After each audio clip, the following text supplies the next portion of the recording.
All right, welcome to Life Extension Live. I'm Dr. Mike. I'm with my co-host, Dr. Crystal. Important topic today, right? We titled this the what is it? The five lifestyle strategies for managing stress. Notice we didn't say reducing stress, getting rid of stress, and we're going to talk about that. This show is all about, hey, we have it.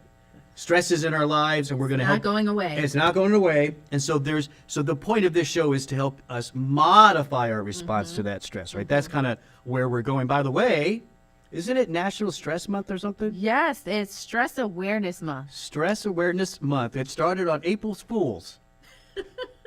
but it's no joke. yeah, and I was going to say that because that's what our writer wrote. Yeah, she took my line. All right. So on today's show, we're going to talk about, stress, what's so bad about it. And again, it's a part of everything now. It's part of everyday life, 24-hour news cycle. It's just kids. So it's not about reduction. It's about management. We're going to talk about that today. You said something I thought was interesting about stress, right? I did? Well, yeah, it was in the outline. Either you or somebody did it. I think it was you. You said that stress is a natural thing, right?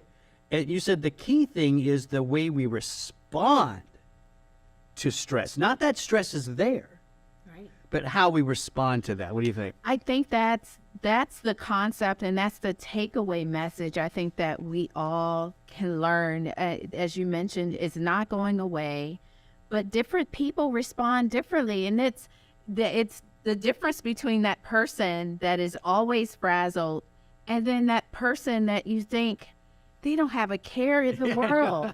Everything's perfect in their lives. And guess what?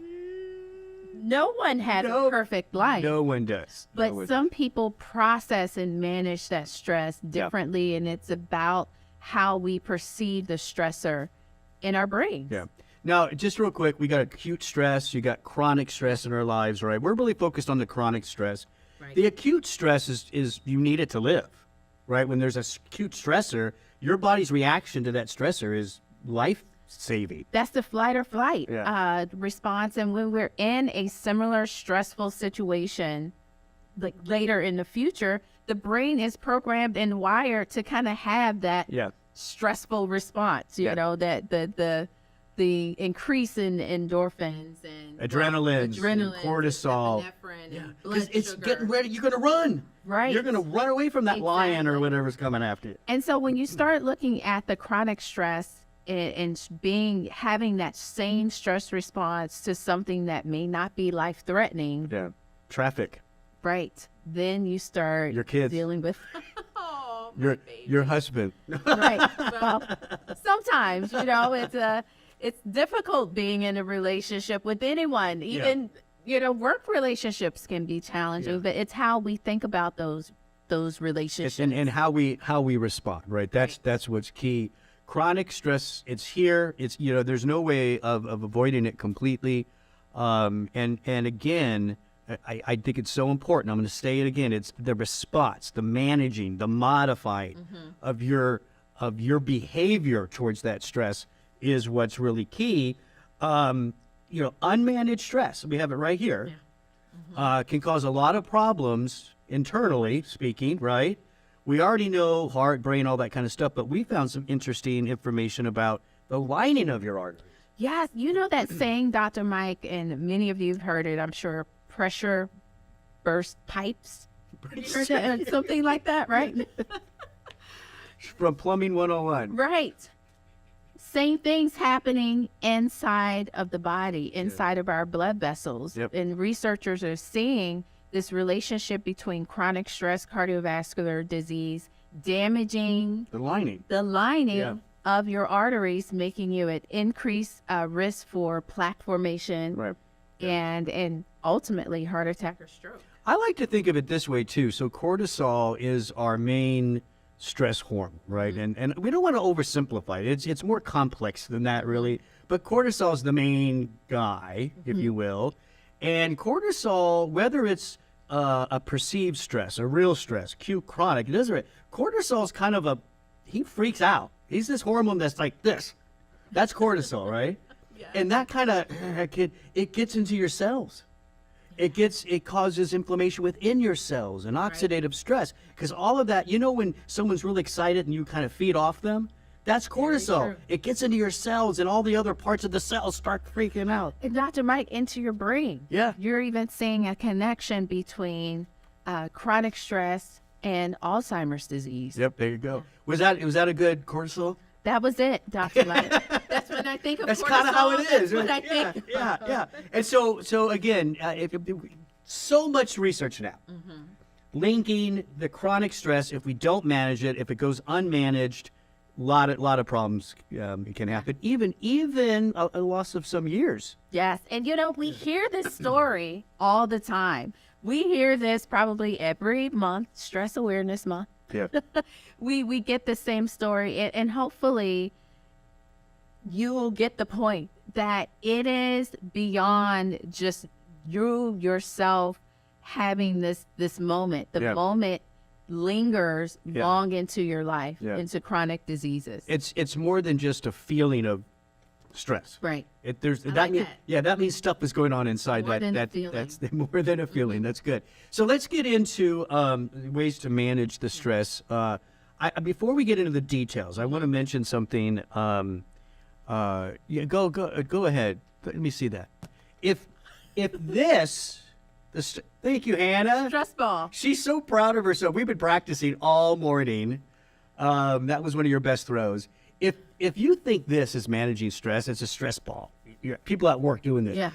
Okay, fine, whatever. Maybe in that moment, there's so much more you can do. Very true. Crystal The wants the stress kitchen. balls. Crystal wants the Okay. kitchen. She just stressed out. caught it. No, you didn't. It went on your lap. What is that true? Okay, so here's a quote that is from Roger Walsh from the University of California, Irvine College of Medicine. He says, even though stress is universal, few people are trained in managing it. We talked about this in grade school. I think we need to start in Way back. way back to teach people. I think it's a critical life skill. Yeah. We know that everyone's going to have to deal with the stress response. How do you manage it? We don't do anything. We don't do anything. We don't teach anything. Teach the deep breathing. Teach, something that we have here is triggers. Yeah. Oh, yeah. Okay. Yeah, I wanted to talk about this, right? Before we get into the 5 actual details, right? 5 strategies. One key thing is learning what your triggers are that lead to a stressful event.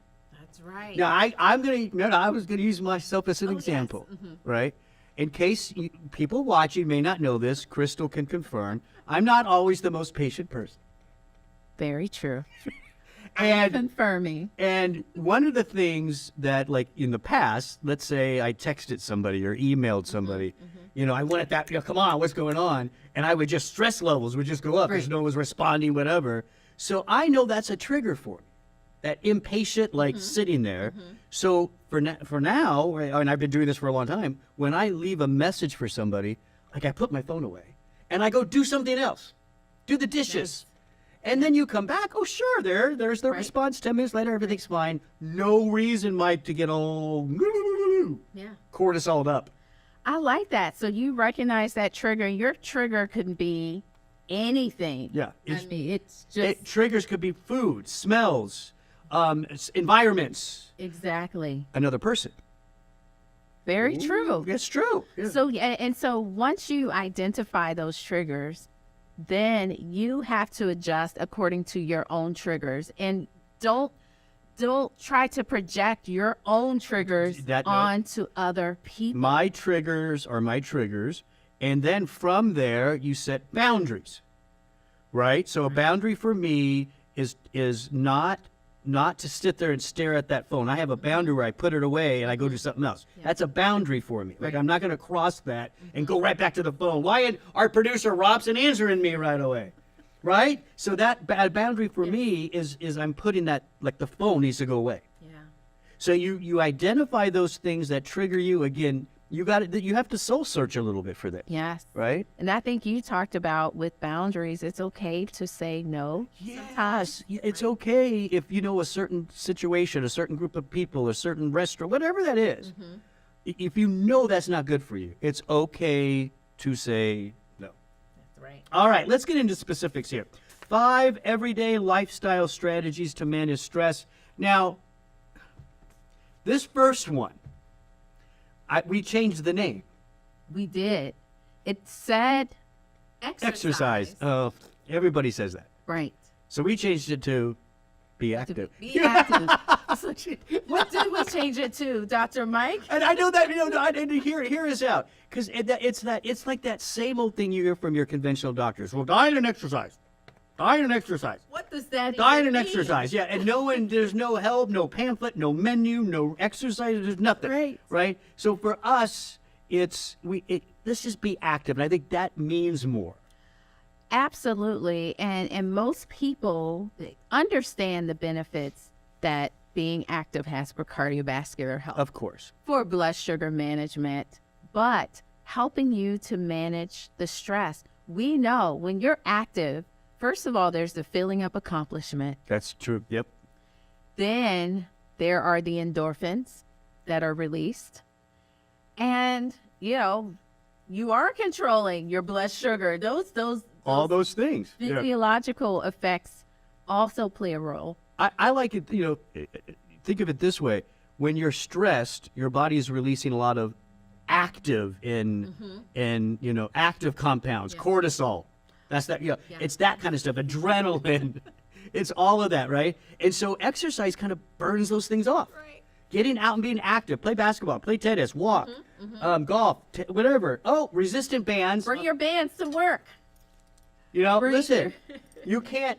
If you gotta work at a desk all day long, it is what it is. You can't say no. So what can you do to modify that? What can you do? You have that built up. I'm going to do the cortisol move. You have that built up energy. And you could just do something like this at your desk. You said that desk. You Do think I can do about one? 20. See if I can do it. Whoa, Dr. Mike.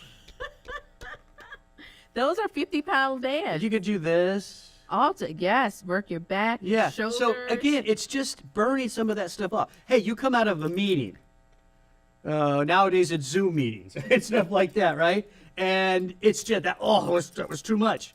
Burn some of that off. band. Go grab the band. Take for a a walk. walk. Yes, absolutely, 100%. Listen. Be active. Find something that you enjoy and do it every day. Yeah. Or do it when you're feeling stressed. Or when you're feeling stressed. Okay, let's go on to nourishing your body. This is, of course, is about what you put in your system, right? It's so important. Very true. And we've all heard the term, another term, hangry. Yes, yes, and that I think I've seen somebody Maybe. angry. I like food, but when I don't have it. And maybe that's one of my triggers. Could be. It's one of my triggers. Yeah. I need food Yeah. in the studio. Well, here's the thing. You're wanting that food, though. What happens is most people in that moment are reaching for the stuff that's not good. Very true. That comforting sugar, that salty potato chip, right? So it's that. That's your trigger. You got to know. Okay, I'm going to reach for something healthier. I just don't even put the sugary, salty foods. They don't end up in the cart because if they're in the house, if they're in the office space, I'll eat it. You're gonna find it. I recognize that's my trigger. So we have walnuts here. We Yeah. have some good We do. 80% dark chocolate We do. here in Ooh, the that's studio, right. Yes, right? that's right. And Robson has his nuts and stuff. They have another Right. mixture. Yeah. So you recognize the trigger. You keep the foods around you that's going to provide protein. We know that protein, the building blocks, provides those amino Protein. acids. Yeah. They are needed for neurotransmitter production. Many of your amino acids are direct precursors to serotonin. Yeah. Which is that's what you want in your brain to Exactly. calm down, right? Yeah. Exactly. And to GABA and some of those other beneficial brain chemicals. Yeah. So protein powders, protein bars, if you need be. Yes. All of those are great. So think about eating better in general. I think we all that's something, and that's okay to say. We really, I'm telling you, what you put into your system is probably the greatest influence on your overall health. Period. Oh, Right. 100%. The thing you are what you eat thing it's true. It's really true. Yes. But then for those stressful times, you got your exercise bands or whatever, and then Have a and little then healthy and then you snack. have your walnuts and whatever. That's good responses to stress. Yeah. That's what you want to do. Number 3, I love this part. Breathing exercises. Right. You're going to teach us one. Right? Well, I'm going to teach. Yeah, and I can't remember the name, Okay. and I do think there's a name for this technique of breathing. Right? Everybody knows just deep breathing in general. That calms you down. Many famous nutritionists, integrative doctors have always said that when you're in a deep breathing situation, it's almost impossible to really be stressed out because it's turning on parts of your nervous system that are calming versus the crazy cortisol. Yes. Yeah. And we tend to hold our breath or breathe shallow. Yes. Have shallow breathing. That's why if you ever notice, I watch all the food channel competitions, and this was just a couple days ago. This one chef was just going in stress, and the time was going out, and one of the judges goes, "You got to breathe." It's true. That's true. We tend to do this. That's me, Dr. Mike. Yeah. Oh, true. Right. With every breath, muscles relax, joints relax. Breathing right now. Now, I'm going to show this other technique. I don't know. I guess I can still hold these. Okay. I don't know what I was doing. This is the double breathing, the double inhale technique. Okay. Okay? All right. You breathe in your nose as much as you can, like fill up, right? And then you hold it for like just 2 or 3 seconds. And then through your nose again, inhale as much as you can again. And then let it out slowly. It brings it. You can feel it. You here, feel it, almost yeah. like you Now, feel the I don't think you stress. have to jerk as much as you just did. Little extra So it's like drama. it's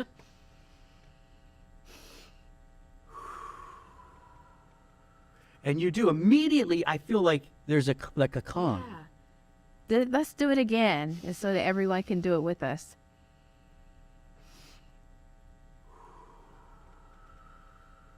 That's one of the best. 3 or 4 of those in a row. Like, see, you do it. You feel better. You do. It really does work. Nice. There's a theory of why it works. Okay. Taking in that second inhale, you're actually opening up more of those air sacs. And you're allowing more CO2 to come out.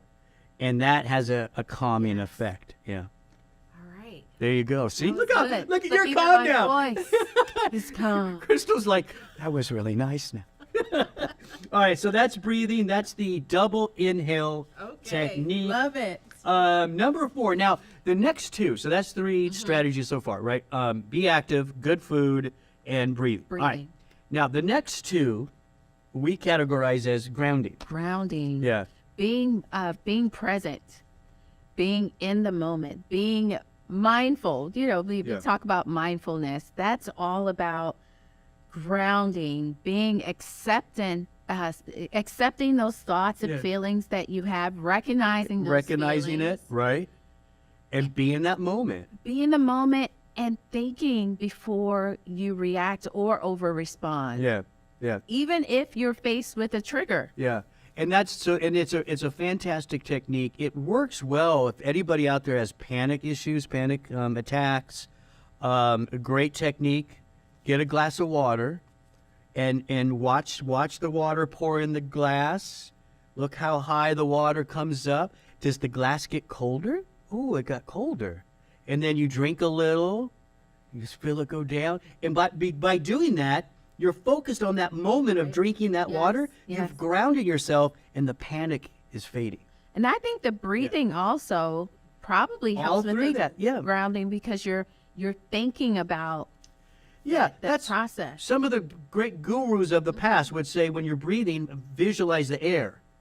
That's grounding. Ah. Yeah, you're moving. Yeah. People have told me they picked up a pen before, and they just feel the pen. And what color is that pen? Yeah. Again, it's just putting yourself in that one moment, and it does take away that panic feeling. Now, know that some of you probably know the other definition for grounding, like kind of the walking Oh, you want to talk on about the that? beach. Yeah. Okay.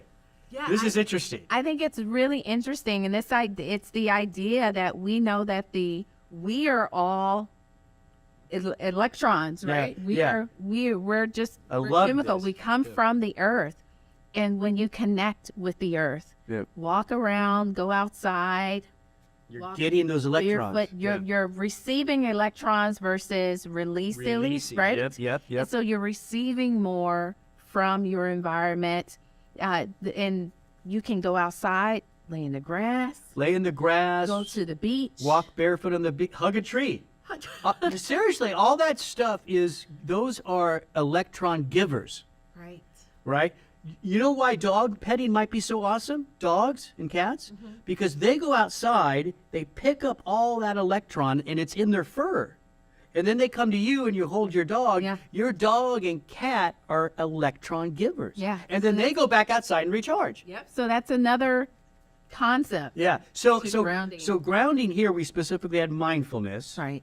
And that, again, let's don't get crazy about what all of this means. It's just being mindful of what's going on and where you're at, your situation, right? Exactly. And all that you do when you're eating, be mindful, sit down and think about the food. Yeah.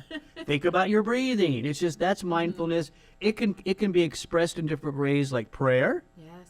meditation, or moving on to number 5, nice sounds, music and nature sounds. Sounds of nature, sounds of the birds. Do you hear that? I hear something. See, isn't that nice? That's part of mindfulness. Sound therapy, music therapy, Yes. all of that is really great. Now I don't know if Robson's going to do this, but he told us he likes to go to his car and rock out to AC/DC. That helps him, right? Remember he was saying that? He But again, it doesn't. I don't know if it. I mean, to me, that's a little rough. I know, but I like the idea of Some the, people, it works if for them. it works for them. They get in their car, they listen to their heavy metal, Yeah, and then they go inside and because they're happier with their kids. sounds like something you've been doing. No, because it's grounding you. It does. It's this nice sounds, whatever sound you like. The smell the roses. Aromatherapy. Yes.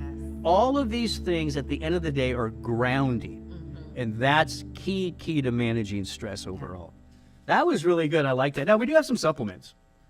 For sure. Yeah, and there's nothing wrong with that, right?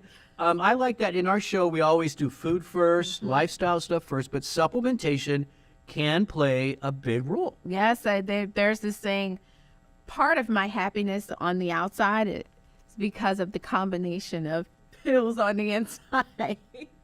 We listen, we don't shy away from that. We both do a lot of supplements. 100%. And they help. And there are many things Absolutely. like, I'll tell you one of my favorites, Dr. Mike, theanine. Fantastic, right? From green tea. From green tea, I either have it with my green tea or I have a 200 milligram capsule. Yeah. Or do both. Right? Yes. The nice thing about the supplements that so drinking the green tea, I think this is a great example, right? Drinking the green tea might be a grounding thing because you're just in that moment. You are getting some theanine, but not a whole bunch. Right. But the supplement, if they're dosed right and standardized correctly, right, you're getting a lot more of those key compounds Right. that can have a calming effect. Saffron's another good one. Yes, saffron helps to support serotonin, the feel good. The feel-good neurotransmitter. It also helps with the snacking. Yes, Right? they studied that. Yes, and so if mechanism. you are stress eating and you're focusing and zeroing in on carbs and maybe you don't have your healthy snacks, the It'll help. saffron can help with that. It'll help with that. Probiotics, so important. I mean, I think this is the one on our list that people should be doing every day. Yes. It's a stressful environment out here, which means it's a stressful environment in your gut, right? Very true. Yeah, and so probiotics every day. We all now recognize that gut-brain connection. When you have good amounts of the good bacteria, they are metabolizing things in a positive way. They're actually making some of those neurotransmitters, and that goes to your brain, and it just makes you much healthier and happier. Another all-time favorite, adaptogens. Oh yeah, ginseng, ashwagandha. And adaptogens help you to adapt Yeah. to the stress that you're dealing with. again, it's not about taking the stress away, It's managing. but it helps. To me, they help my brain to process that stress a little bit better. Yeah, and I do think when it comes to the adaptogens, yes, you can get ashwagandha and ginseng teas and all that kind of stuff. I think you need more. I think the supplements are key with the adaptogens because the research shows it's a pretty decent dose of ashwagandha, and you're not going to get that dose from ashwagandha Well, tea. it's the dose of the ashwagandha, and it's the active component from that ashwagandha that's being standardized. Yep, that's what's key. Because there are different components in the ashwagandha, and depending on where it's grown, it varies. So having a standardized extract is important when it comes to the adaptogens. Hey, don't forget the good old-fashioned B vitamins. I'm telling you, so we talked about protein and B vitamins. Top of the list. They're right? top of the list for me. The Yeah. B vitamins act as we call them cofactors, but they help in those reactions to help to produce neurotransmitters, the brain chemicals. So again, there's a lot of other choices, a lot of other supplements out there. These are just kind of our favorites. There's some hormones that you can even look into, like DHEA, pregnenolone. Those are kind of the calming, more parasympathetic, calming hormones and stuff in your body. So, but really, 5 lifestyle strategies to help you manage, modify, mitigate stressful events. Look at your triggers. Everybody has something. And understanding that is power, So that you can try to avoid them or modify the triggers. Yeah. It's almost like a trigger can tell you, oh, this is going to trigger me. You're prepared. It's prevention. True. Yeah, that's kind of a way to think of it. And then set up your boundaries from there, too. Sometimes if you know that's a bad trigger for you, that should be a boundary. I'm not doing that. You avoid it. I'm avoiding that particular person, situation, Right. what have you. Now, Life Extension has a great blog on this at lifeextension.com/calm. It's 20 easy ways to calm yourself down. Yeah. Fantastic. Great show, Dr. Crystal. Thank you, Dr. Hey, thanks for joining us. Don't forget to comment, share, like, and we go live every Wednesday, 12 noon. Eastern time. So go ahead and hit that interested button. That's what it is, right? And you'll Interested. get a reminder. And then you get a reminder. That's every Wednesday, 12 noon Eastern time, Life Extension Live. I'm Dr. Mike. Thanks for watching.